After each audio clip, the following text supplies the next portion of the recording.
everyone, it's Lacey here from Business and Heels, and I'm lucky enough to be here today with Shivani Gupta. He's the founder and Chief Passion Officer, I love that title, of a Passionate People Institute.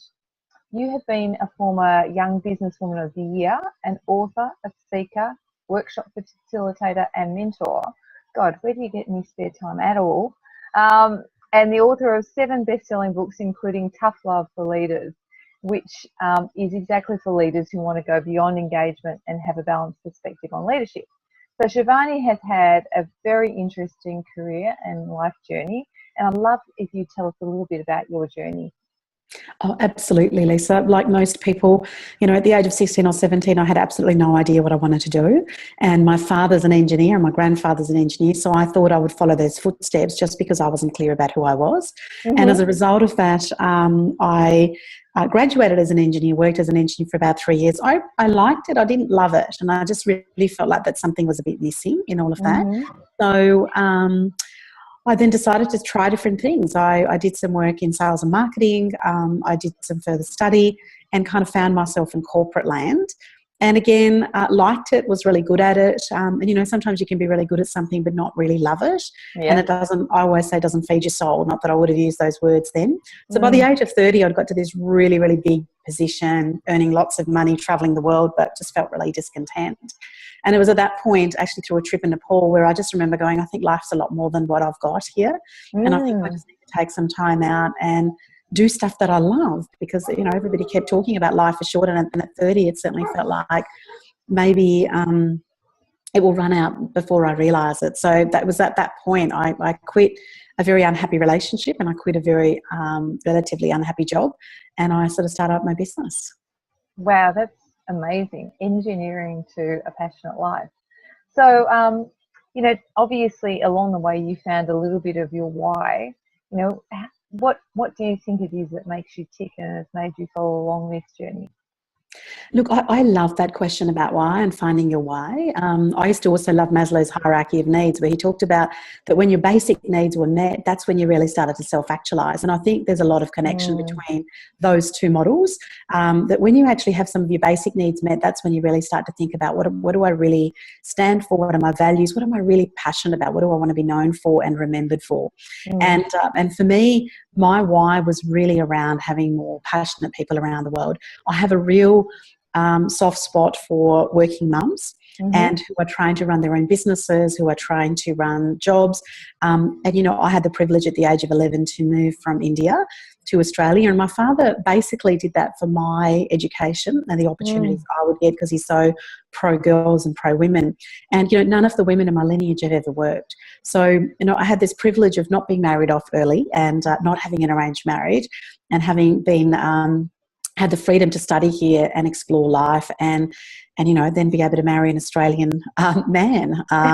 So I just really felt that my why really connects a lot to helping people. I do tend to work a lot in the corporate market, but also women really find their passions and not feel guilty about being brilliant at some passions and not others, because as women, I know that I try and perfect myself all the time.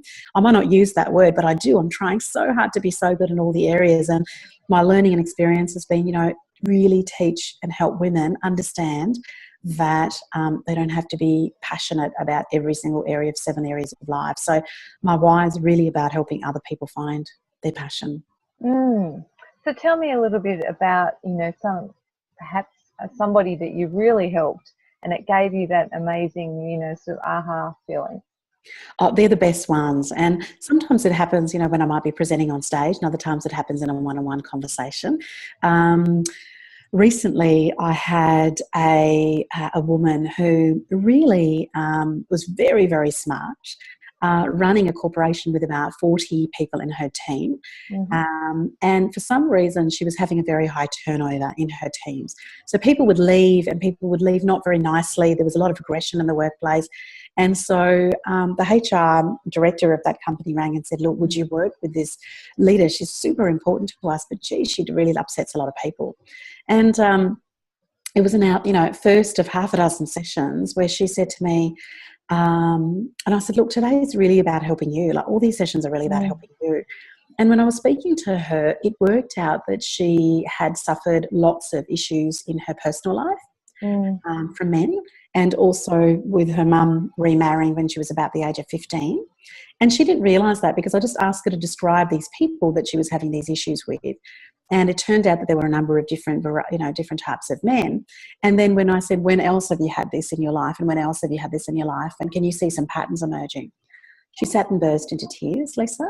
And that was just a beautiful moment where I didn't need to say anything else. And in that silence, she was able to go, wow, right, so I do have a pattern here, and I have a choice in terms of changing that moving forward. That's lovely. And I do keep in touch with her. Have you heard, whether she's, really been kicking goals since then? Yeah, look, mentoring is always a challenging thing. I come across people where they've been mentoring the same person for 4 years. And I think for me and my beliefs and how I run my mentoring is that I think when you get to that point of about 9, maximum 12 months, I think you're done.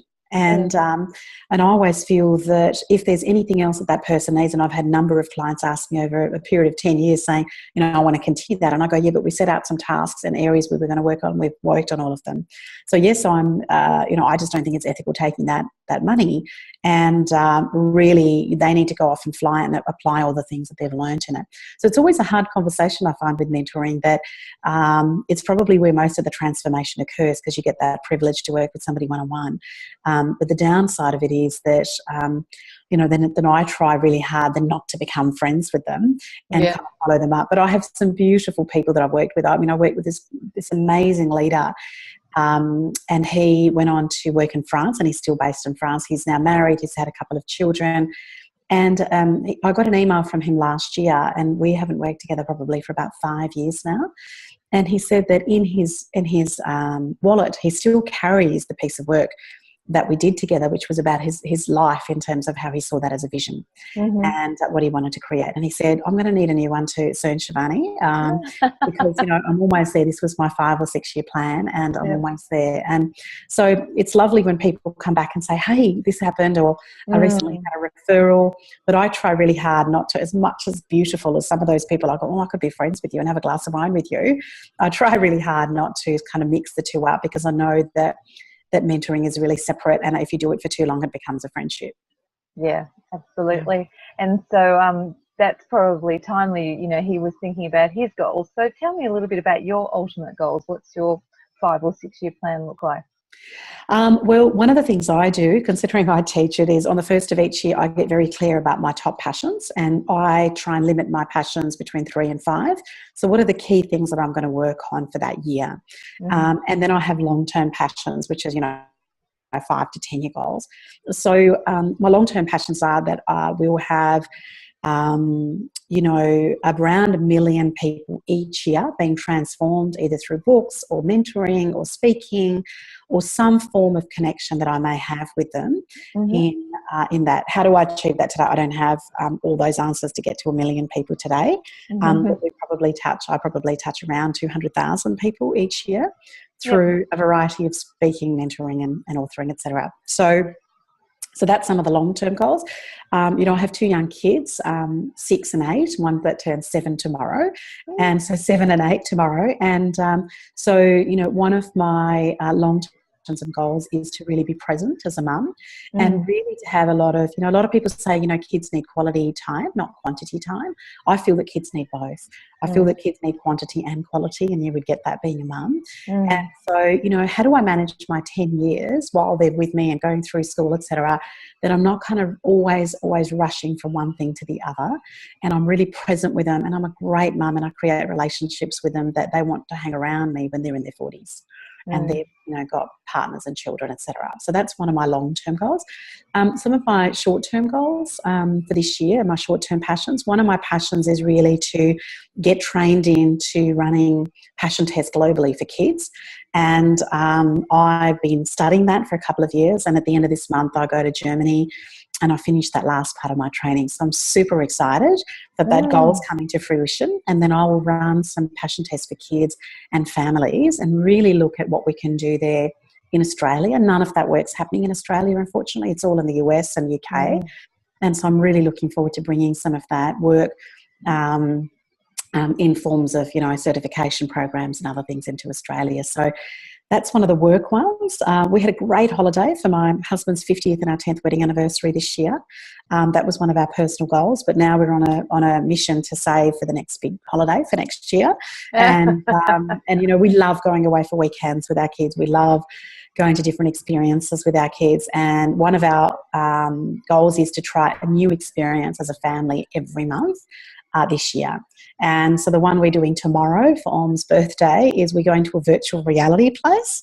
And cool. At lunchtime, he's got a little mate coming over because he's already had his party. And we'll all go there and have a little virtual reality experience. And they hadn't been to Taronga for 5 years or so. So we went to the Taronga Zoo.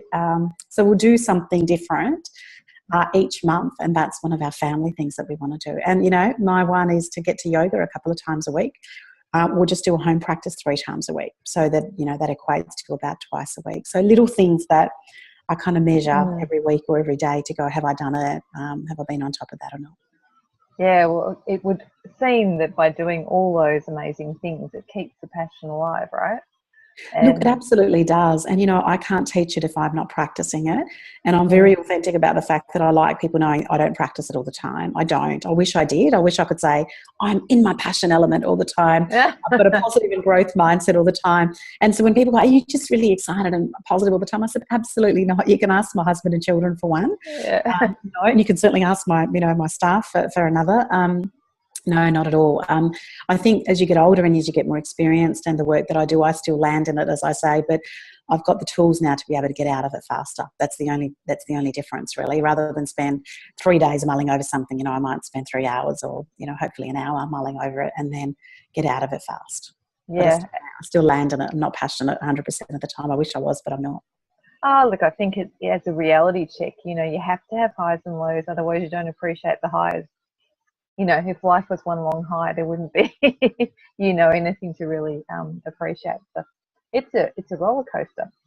It is. Yeah, absolutely. Well, it's been an absolute pleasure talking to you and hearing your journey and what you're working to achieve. And I look forward to keeping in touch with you.